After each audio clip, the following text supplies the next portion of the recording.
En el nombre del Padre, del Hijo y del Espíritu Santo. Amén. Dios te salve María, llena eres de gracia, el Señor es contigo.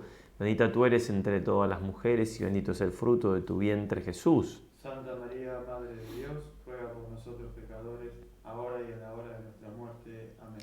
San Ignacio de Loyola, ruega por nosotros. San Juan Pablo II, ruega por nosotros. Muy bien, muchachos, vamos a comenzar ahora entonces la quinta charla, la quinta catequesis, que va a ser un poco más breve. Y lo que haremos ahora es recapitular un poco lo que vimos, para fijar algunos conceptos. Hace bien repensar un poco con una visión más global y también recordar un poco cómo sigue esto, ¿no? Que algunos consejos que ya también los dimos, pero hacer un poquito más de hincapié en algunos consejos para lo que sigue en adelante, en orden a que puedan discernir la vocación o dar el paso si ya la han discernido. En cuanto entonces a una visión de conjunto de lo que hemos visto, recordar primero que la vocación es algo divino que viene dado por el Señor, que la primacía siempre es de Él. Recuerdo algunas citas bíblicas que son dignas de ser meditadas y repensadas. No me elegisteis vosotros a mí, sino que yo os elegí a vosotros. Llamó a los que quiso. ¿Para qué? ¿Para qué nos llama el Señor? ¿Para qué nos invita? Para que estuvieran con Él y para enviarlos a predicar.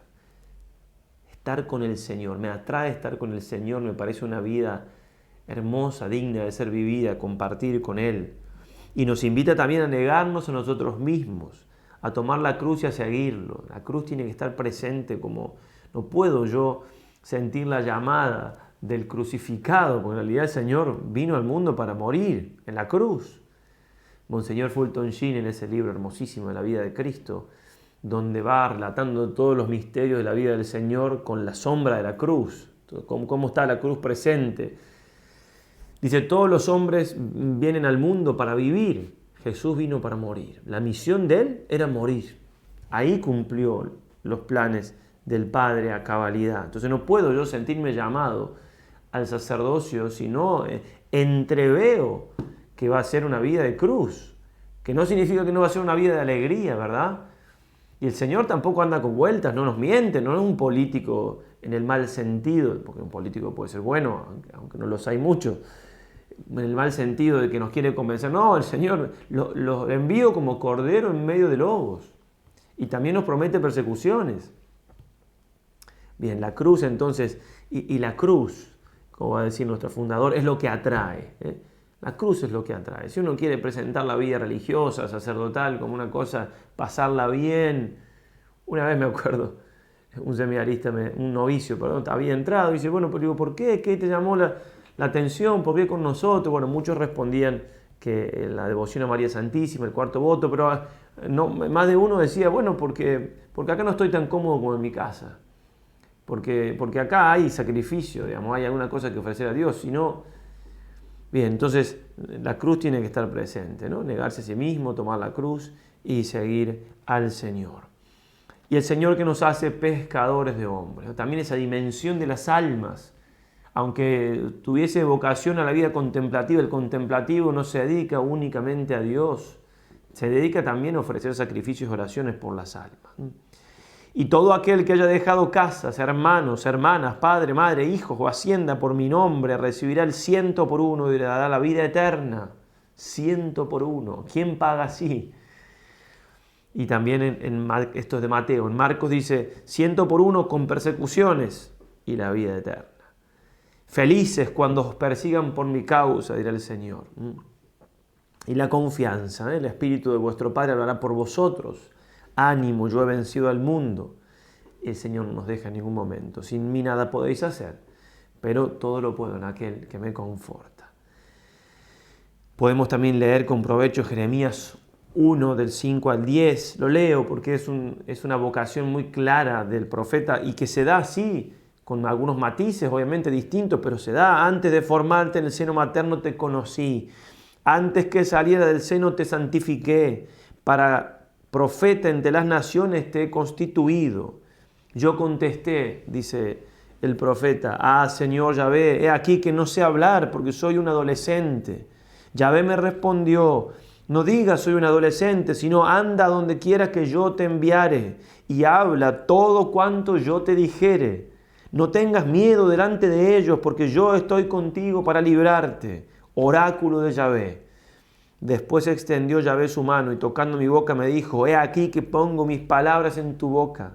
Mira, yo te pongo hoy sobre naciones y sobre reinos para desarraigar y derribar, para destruir y arruinar, para edificar y para plantar. Eso de destruir y arruinar, derribar y desarraigar, todo lo que tiene que ver con el pecado. El sacerdote, el religioso, tiene una lucha contra el pecado, contra el mundo, una lucha en favor de Dios y de las almas. San Alberto Hurtado, que tanto hemos citado, decía en otro lugar que es por consiguiente la vocación sacerdotal es un llamado decisivo de dejar todo para seguirlo a Él y para servirle, que dirige Jesucristo, nuestro Señor, a ciertas almas por intermedio de la Iglesia. Por intermedio de la Iglesia quiere decir que la vocación la confirma la Iglesia. Por intermedio de la Iglesia también quiere decir que yo soy parte de la Iglesia. Pero sobre todo esto, que uno da el paso y claro, los superiores de un instituto religioso o de un seminario confirman mi vocación. Me tienen pues justamente por eso están los formadores y el discernimiento. Benedicto XVI. Yo pienso que lo más importante es que los fieles puedan ver que este sacerdote no desempeña solo un oficio, haciendo horas de trabajo y luego está libre y vive solo para sí mismo, sino que es un hombre apasionado de Cristo, que lleva dentro el fuego del amor de Cristo. Eso es el sacerdocio, no es un oficio, no es un trabajo. Somos sacerdotes 24 sobre 24, 7 sobre 7. Por eso el sacerdote a las 3 de la mañana, si alguien toca su puerta porque hay un enfermo muriendo, allí tiene que ir a darle los sacramentos. No hay horario. No hay horario porque no hacemos de sacerdotes, somos sacerdotes todo el tiempo, porque es un cambio ontológico que da el sacramento del sacerdocio. John Henry Newman va a decir: tengo mi misión. Eso tenemos que entenderlo para nosotros. Cada uno de vosotros tenéis vuestra misión. Soy un eslabón en una cadena, un vínculo de unión entre personas. No me ha creado para la nada el Señor. Haré el bien, haré su trabajo, seré un ángel de paz, un predicador de la verdad en el lugar que me es propio. Si lo hago, me mantendré en sus mandamientos y le serviré a Él y a mis quehaceres. Y digamos 2 palabritas más de la vida religiosa, que puede ser también sacerdotal o no. El padre Baltasar Álvarez, confesor de Santa Teresa, decía que a sus novicios, que las religiones, es decir, los institutos religiosos, así se llamaba antes a las congregaciones, son fábricas de santidad y hospitales de heridos de amor a Dios. Cuando la Iglesia aprueba una orden religiosa, lo que está diciendo es: alguien que ingrese a la vida religiosa, si cumple lo que está en las constituciones, se hace santo. Esa es la aprobación de la congregación religiosa. Por eso, Papa Juan XXII decía: traedme un religioso que haya cumplido sus constituciones, su regla, y lo canonizo de inmediato. Santa Escolástica: si llegaran a entender los hombres la paz de la que gozan los buenos religiosos, el mundo se trocaría en un vasto monasterio.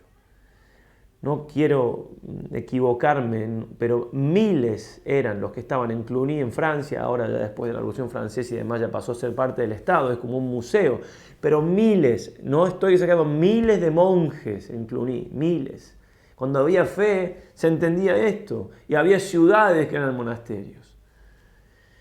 Va a decir San Juan Pablo II: qué grande es la dignidad de las personas consagradas, mujeres y hombres que eligen como propia la vocación de realizar la dimensión esponsal de la Iglesia, esposa de Cristo. Y San Rafael Arnaiz le escribía a su abuela, Fernanda, desde Oviedo, septiembre del 34, del siglo pasado. Antes de irme yo a la trapa, cuando pensaba en los monjes de venta de baños, decía yo: Pero bueno, estos hombres martirizan su cuerpo, se dedican a la oración y no piensan más que en Dios. Qué vida tan admirable, pero bueno, pensaba, son trapenses y es natural que así se porten. Yo no lo soy, pero bueno, pensaba yo, el Dios que nos ha de juzgar es el mismo. La duración de su vida es como la mía. Dentro de poco se acabará. ¿Y después? ¿Acaso no soy yo también hijo de Dios? Y sin embargo, ellos le aman y yo no. No hay ninguna razón para que esto suceda. Tengo que aprovechar estos pocos días sobre la tierra. Tengo que amar mucho a Dios y tengo que llorar mis pecados y los de mis hermanos los hombres que no aman. Y pensando, un buen día me fui a la trapa. Es una forma muy sencilla, pero muy profunda de explicar su vocación religiosa. No llegó a nada él, casi hizo los votos creo que al final por su enfermedad, pero fue santo, hizo la voluntad de Dios y su enfermedad fue lo que lo santificó. Esta vocación sacerdotal y religiosa puede darse, como decíamos, juntas, ¿no? Lo que como Pío XI hablaba, ¿no? De vocación múltiple, religiosa, sacerdotal y apostólica, en el caso mío, digamos, nuestro, pero también tenemos la rama contemplativa, que sería religiosa, sacerdotal y contemplativa.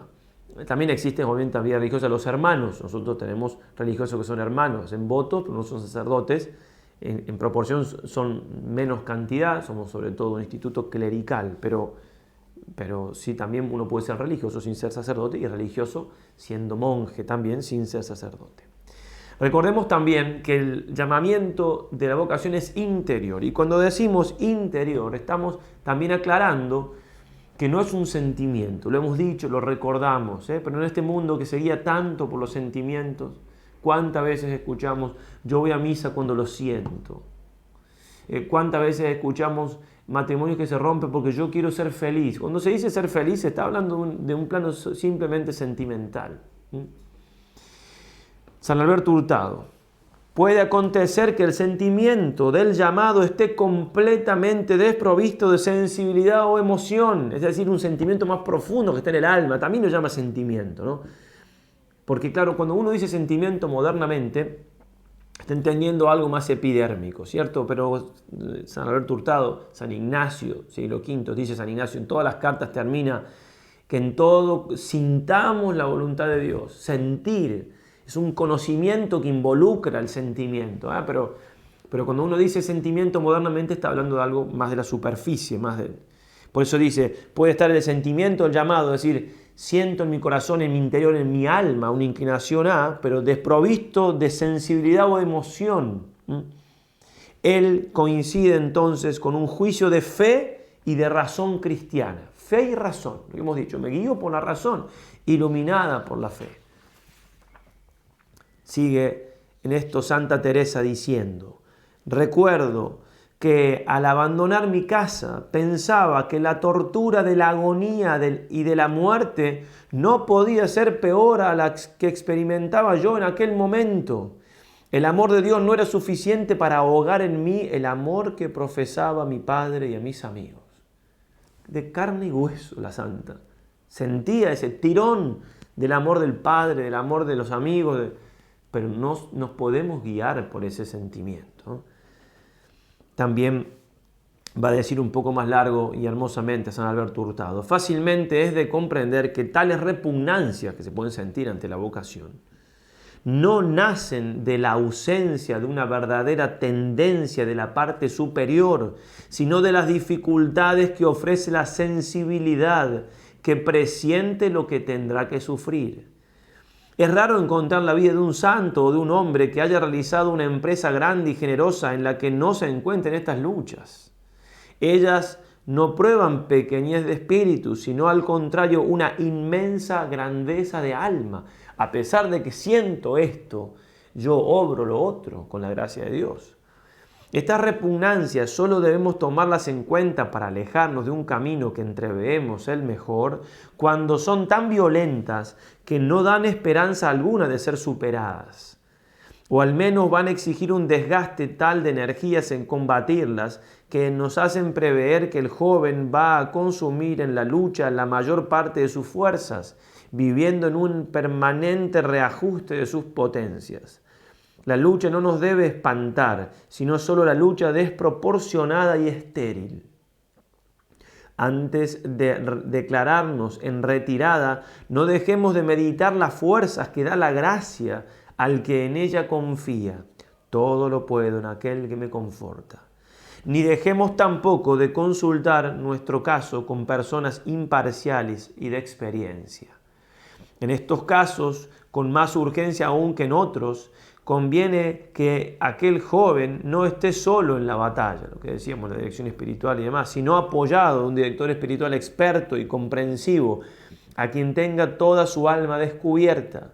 Con toda humildad y hombría, acuda, por tanto, el joven a su director y hágale conocer las vicisitudes de su espíritu y entréguese en sus manos con espíritu de fe. Humildad y hombría. ¿Por qué dice esto? Porque a veces parece que soy menos hombre si pido ayuda, nada que ver.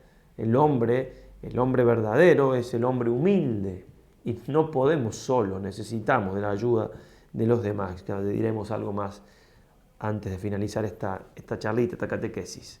Algunos signos de vocación, hemos hablado también de eso.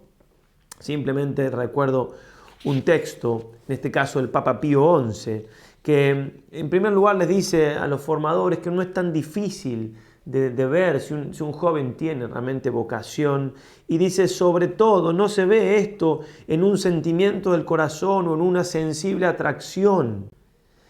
A veces puede faltar o dejar de sentirse por un tiempo. Se revela sobre todo, y eso lo tiene que jugar cada uno de vosotros, en la rectitud de intención del aspirante al sacerdocio, unida a aquel conjunto de dotes físicas, intelectuales y morales que le hacen idóneos para tal estado. ¿Qué es rectitud de intención? Es querer ser sacerdote por una intención buena, por amor a Dios, por amor de las almas, por imitar a Jesucristo, por entregarme a Él, por ser generoso, por amar de verdad. Quien aspira al sacerdocio, sigue el Papa, solo por el noble fin de consagrarse al servicio de Dios y a la salvación de las almas, y juntamente tiene, o al menos procura seriamente, conseguir una sólida piedad, una pureza de vida a toda prueba y una ciencia suficiente en el sentido que ya antes hemos expuesto, este tal da pruebas de haber sido llamado por Dios al estado sacerdotal. Quien por el contrario, movido quizá por padres mal aconsejados, quisiere abrazar tal estado con miras de ventajas temporales y terrenas que espera encontrar en el sacerdocio, como sucedía con más frecuencia en tiempos pasados, aclara el Papa, y eso que esto es del siglo pasado. Quien es habitualmente refractario a la obediencia de la disciplina, poco inclinado a la piedad, poco amante del trabajo y poco celoso del bien de las almas, y especialmente que esté inclinado de manera muy desordenada a la sensualidad y aún con larga experiencia no ha dado pruebas de saber dominarla, bueno, etcétera. Dice varias cosas más, se ve que no hay allí vocación. Enemigos, recordemos, tenemos enemigos en este caminar, no seamos ilusos, no pensemos que todo es paz y amor en la vida, lamentablemente existe el demonio, existen quienes, aunque no lo quieran, hacen las veces porque nos aconsejan mal.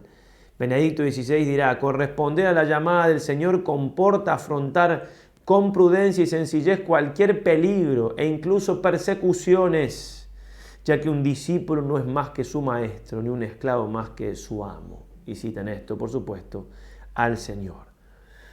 Va a decir San Marcelino de Champagnat.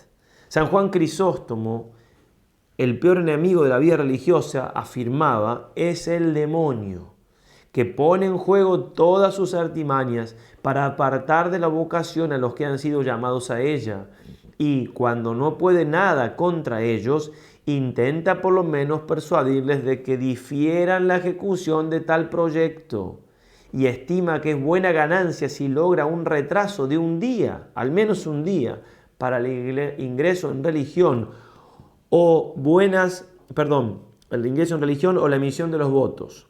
¿Cuántas veces con tales retrasos el enemigo, sigue San Marcelino en este caso, de la salvación logra arruinar buenas vocaciones y echar a perder una vida entera? ¿Cuántos vemos, escribe San Bernardo en este caso, a quienes la falsa prudencia del mundo ha seducido, extinguiendo en su alma todos los buenos sentimientos que el cielo les había inspirado.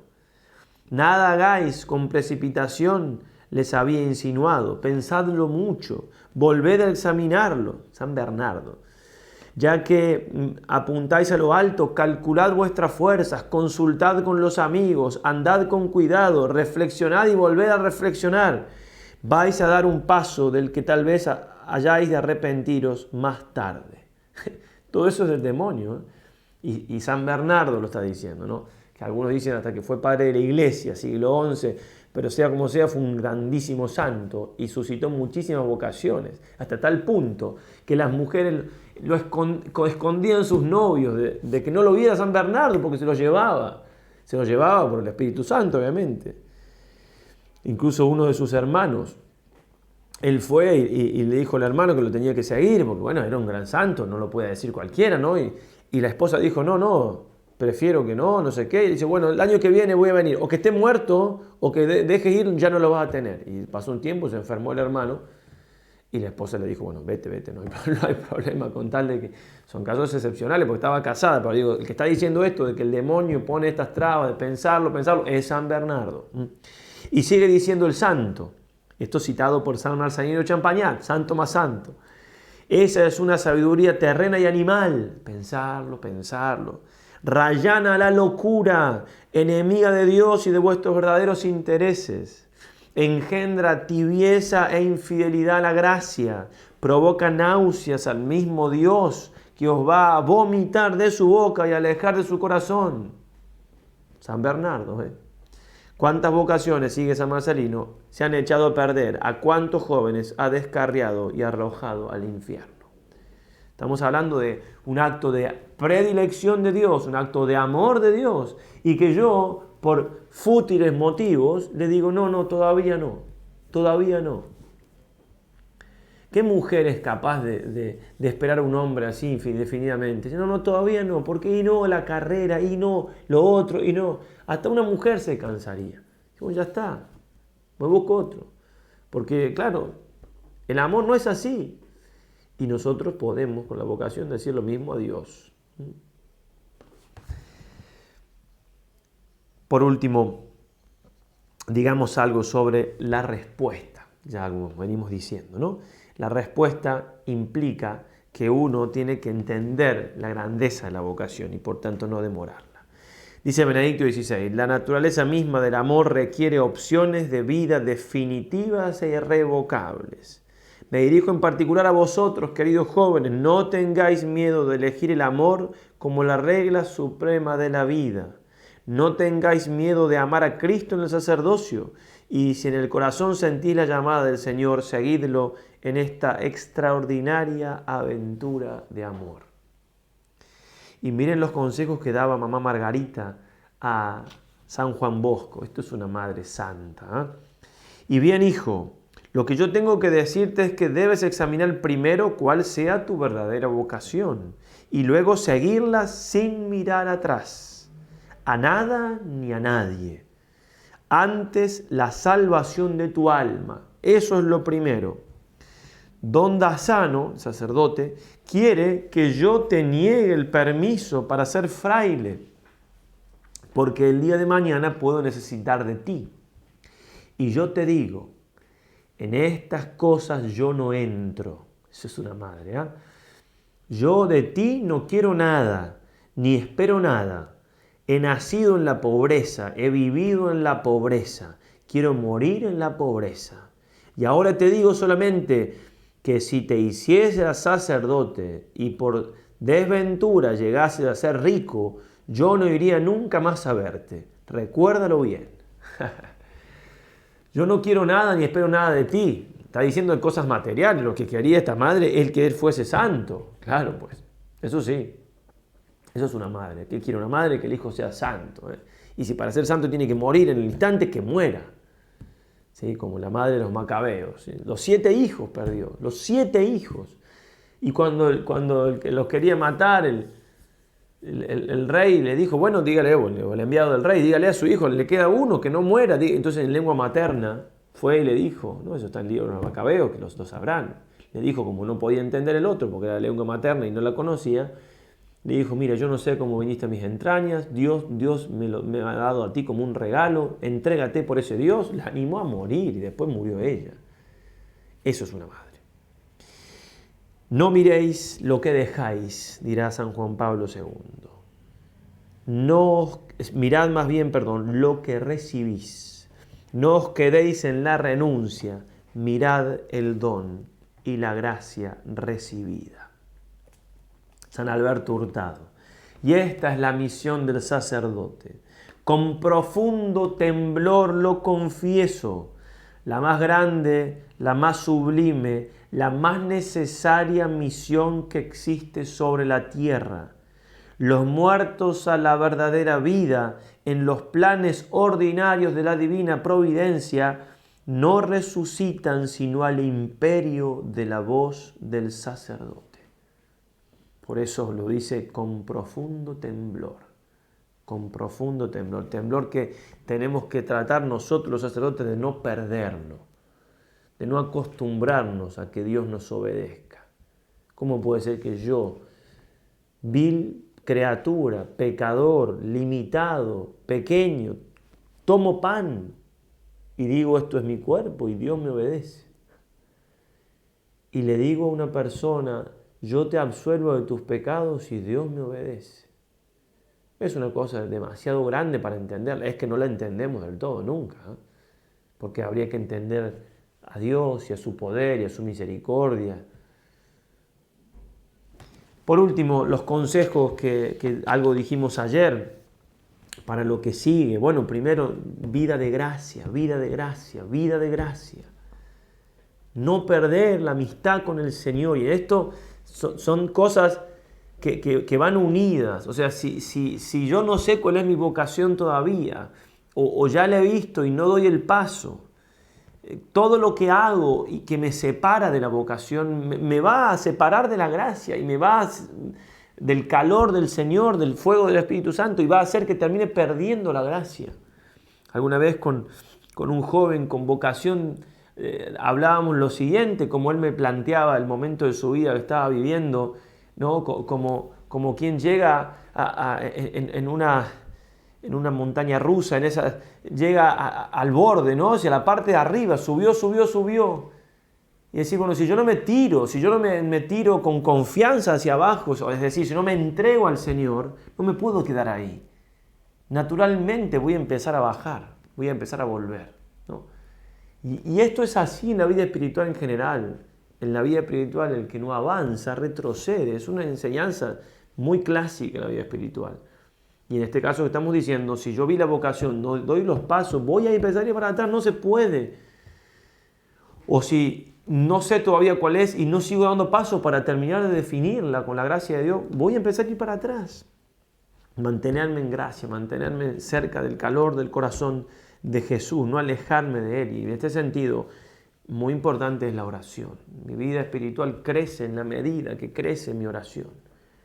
Los 9 grados de oración de Santa Teresa de Ávila, que son clásicos también en la vida espiritual, se van uniendo, ¿sí? con los estados de la vida, ¿no? de proficientes, de principiantes, de proficientes aprovechados, del que está empezando la vida purificativa, del que va en la vida iluminativa y en la vida de perfectos, de unitiva. La vida de oración se va uniendo porque, ¿qué es la oración? Es mi trato íntimo con el Señor.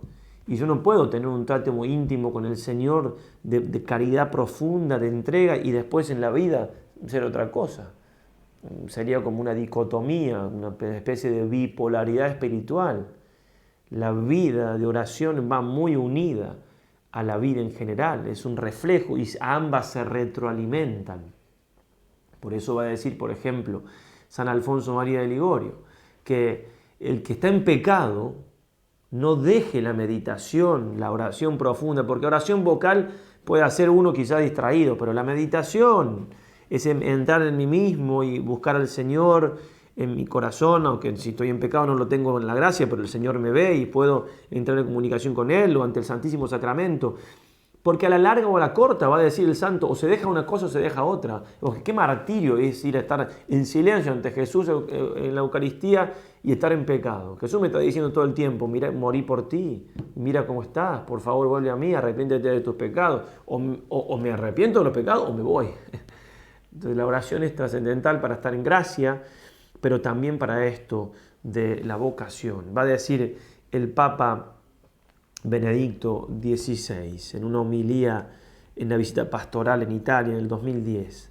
Hace poco me habéis preguntado, ¿cómo se puede reconocer la llamada de Dios? Pues bien, el secreto de la vocación está en la capacidad y en la alegría de distinguir, escuchar y seguir su voz. Pero para hacer esto es necesario acostumbrar a nuestro corazón a reconocer al Señor, a escucharle como a una persona que está cerca y me ama. Como dije esta mañana, es importante aprender a vivir momentos de silencio interior en las propias jornadas para ser capaces de escuchar la voz del Señor. Estad seguros que si uno aprende a escuchar esta voz y a seguirla con generosidad, no tiene miedo de nada. Sabe y percibe que Dios está con él, con ella, que es amigo, padre y hermano, todo con mayúscula. En una palabra, el secreto de la vocación está en la relación con Dios, en la oración que crece justamente en el silencio interior, en la capacidad de escuchar que Dios está cerca. Y esto es verdad tanto antes de la elección, o sea, en el momento de decidir y partir, como después, si se quiere ser fiel y perseverar en el camino.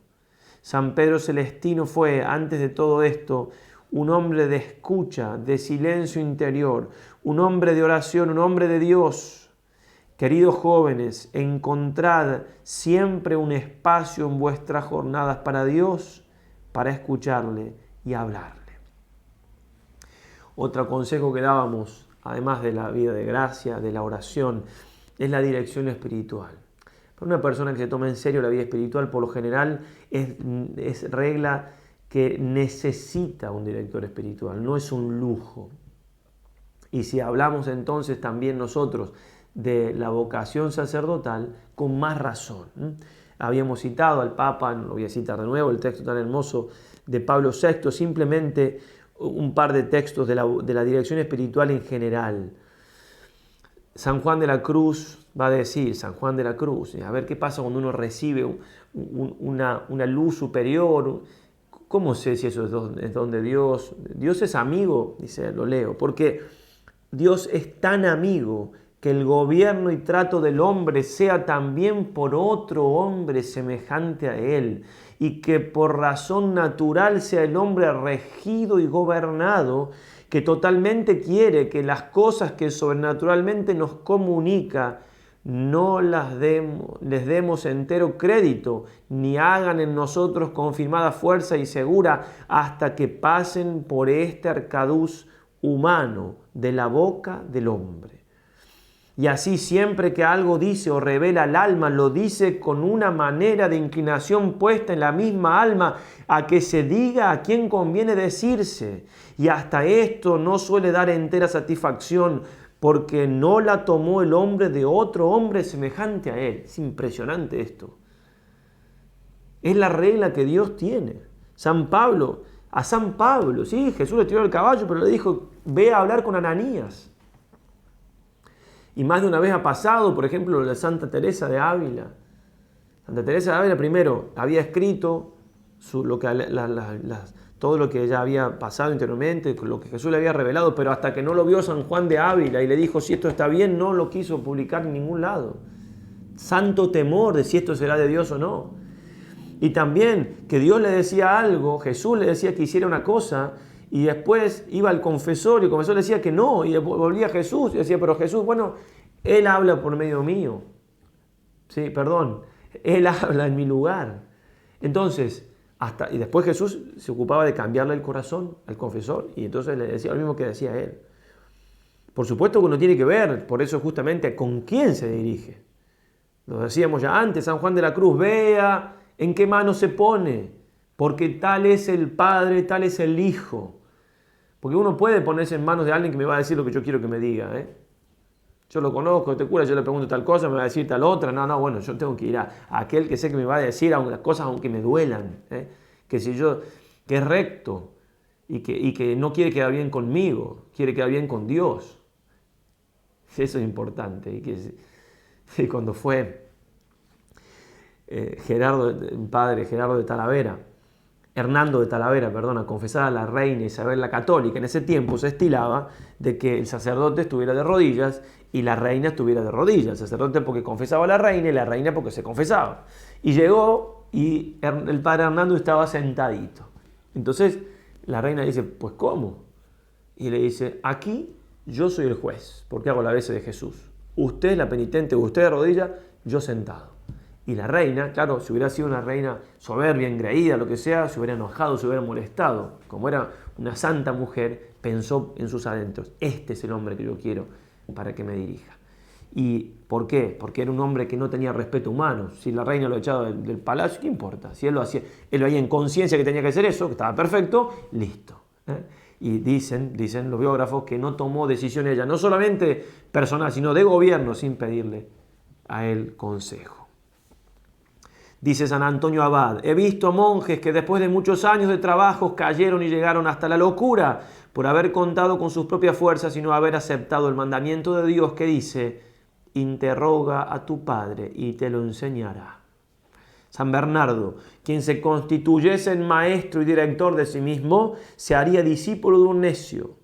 No sé qué pensarán los demás sobre esto, mas de mí sé deciros, por propia experiencia, que me es mucho más fácil dirigir a muchos otros que a mí mismo.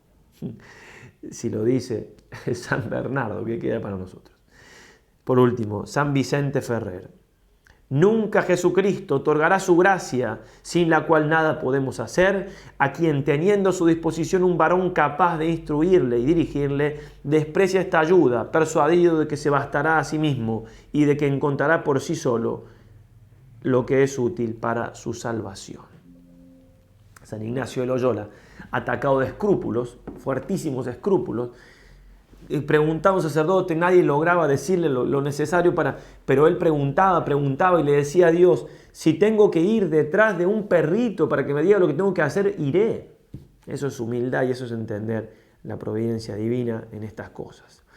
También recuerdo la importancia de hacer ejercicios espirituales, ¿no? Los ejercicios espirituales han dado muchísimas vocaciones, muchísimas. ¿Por qué? Porque son un arma privilegiadísima de parte de Dios para que uno descubra su voluntad. En este sentido, entonces, además de dejar nosotros, para cada uno de vosotros, todo este material en la página de vocaciones, vamos a dejarle todo el material, todas las charlas, además de eso, que son las charlas que ya han visto, que ya con los textos, algunas cosas más que si quieren leer más profundamente, también les ofrecemos, por supuesto que lo mejor es hacer los ejercicios de manera presencial. Para los que no puedan, tenemos una página web desde hace ya 15 años, donde ofrecemos los ejercicios espirituales de San Ignacio. Entonces se puede hacer durante la vida cotidiana, es decir, por un mes o 50 días, puede uno hacer los ejercicios, una meditación por día, ¿sí? Y en este sentido, todas las dudas que tenga se pueden preguntar y demás.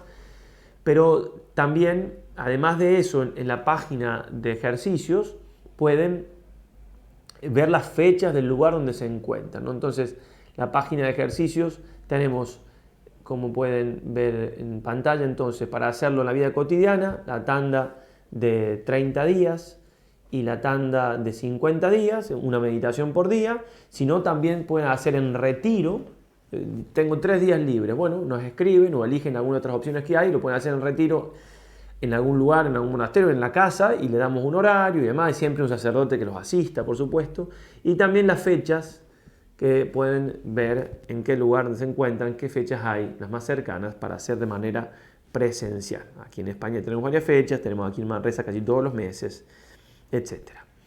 También les ofrecemos algo de material diario, meditación del Evangelio y demás, en otra página que es Voz Católica, para la formación en general. Bien, eso también puede ayudarles. Hay muchos buenos portales en internet, simplemente le ofrecemos lo que nosotros hacemos, pero lo importante es no dejar de nutrir diariamente nuestra vida por ejemplo, con lo que es la lectura espiritual, la lectura de la palabra de Dios. Bueno, son modos que tenemos que tener nosotros necesarios para progresar en la vida espiritual y para llegar a descubrir, en este caso, lo que Dios quiere de nosotros. Pero por sobre todo, como decíamos en la catequesis anterior, si han visto el llamado, hoy es un día donde toda la iglesia pide por eso, donde se ofrecen, somos unos 400.000 sacerdotes en el mundo, Se ofrecerán unas 400.000 misas por lo menos, porque nosotros a veces tenemos que celebrar más de una misa, aunque hay sacerdotes que son viejitos y por ahí no pueden celebrar.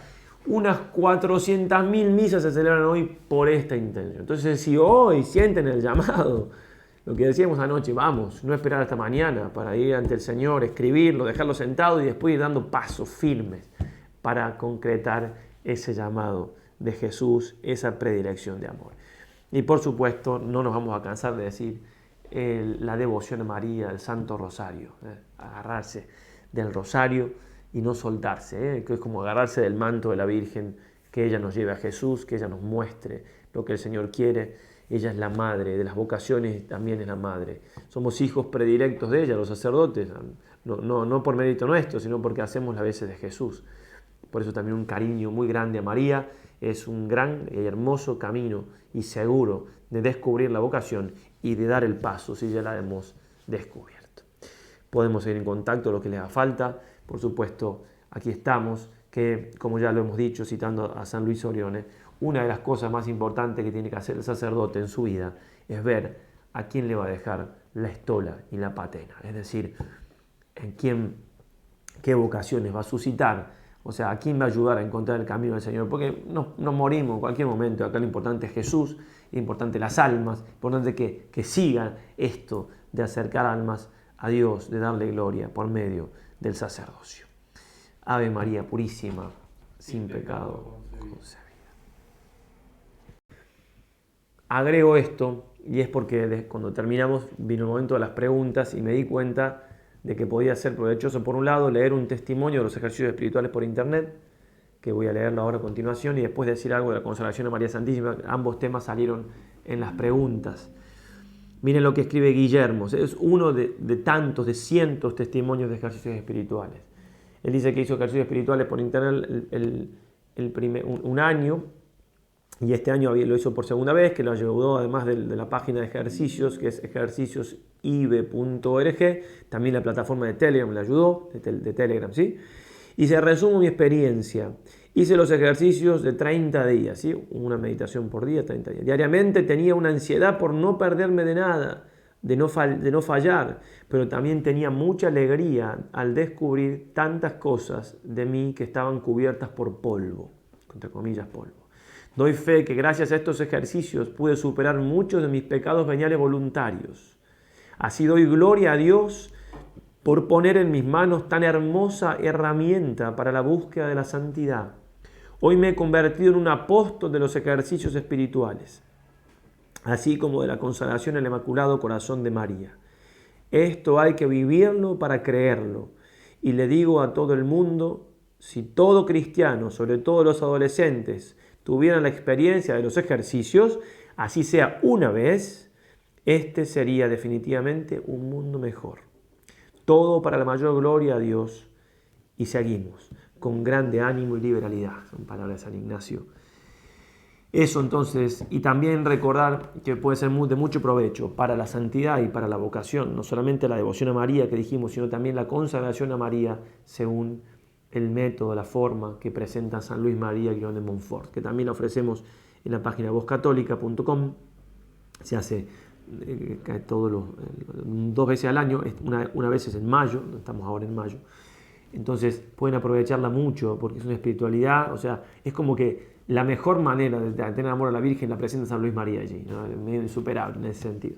Entonces uno se consagra a ella en materna esclavitud de amor para ser más de Jesucristo. Es el mejor camino, más seguro para llegar al Señor. Entonces también es una meditación diaria durante un mes, textos y ahí. Muy bien, eso también es de mucho provecho. Y recuerden, así como acabamos de leer de Guillermo, de ser apóstol de los ejercicios, a ser apóstol de la consagración a la Virgen, saber usar bien los medios de comunicación. Si bien esto es muy peligroso y muchas veces hay que tomar distancia, ¿sí? Porque obviamente puede hacernos mucho daño, bien usado también es una herramienta hermosa. De hecho, estamos en contacto por este medio. San Juan Pablo II decía, el duc in altum, el navega mar adentro, esa frase del Señor que le dice a San Pedro, que se aplica siempre a la misión, el duc in altum y echar las redes. En el tercer milenio pasa por el ciberespacio. Una frase a mí me ha dado, pasa por el ciberespacio, hay que aprovechar estos medios para hacer apostolado. Y también va a decir el Papa, no es solamente usar los medios de comunicación, lo dice con respecto a Internet, ¿no? Para ampliar el mensaje. Bueno, yo puedo hablar con una persona, con un megáfono puedo hablar con 10, con un micrófono, con un altavoz puedo hablar con 100. No es solamente eso, por Internet hablo con 1000.